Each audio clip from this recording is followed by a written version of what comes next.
Magandang araw mga kuya at ate. Bagong lahat tayo po'y magpasalamat sa ating Panginoong Diyos sa lahat ng mga biyaya na pinagkaloob sa buhay natin. Amen. Sa lahat ng mga kuya at ate na nakikinig sa aking mensahe ngayon, umaapila ako sa inyo mga kuya at ate dahil marami tayong mga kalamidad na nararanasan dito sa ating bansa.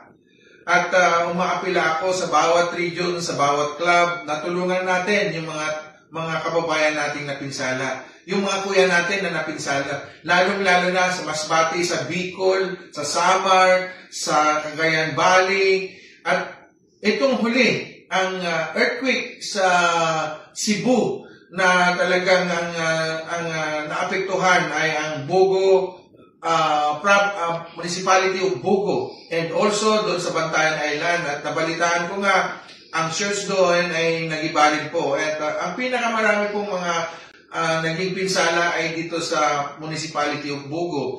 Mga kuya at ate ko, ito yung panahon na magkaisa tayo.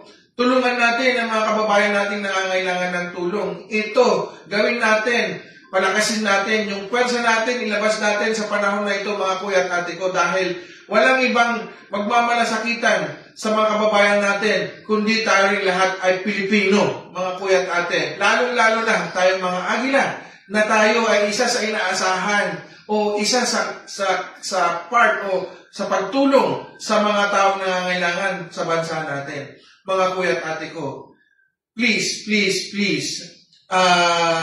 join us and let's go out and spread our wings.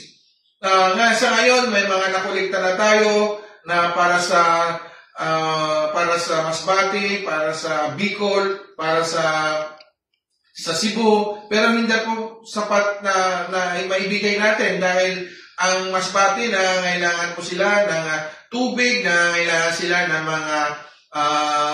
mga medical kit, at saka yung kailangan din nila ng mga pagkain.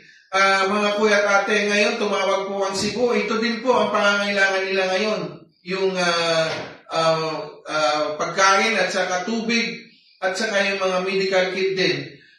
Ito na yung panahon, mga kuya at ate ko, para magkaisa tayo. We need to unite for this purpose.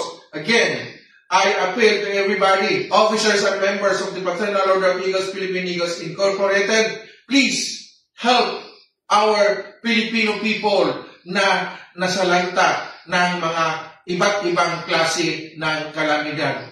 Mabuhay ang Agila!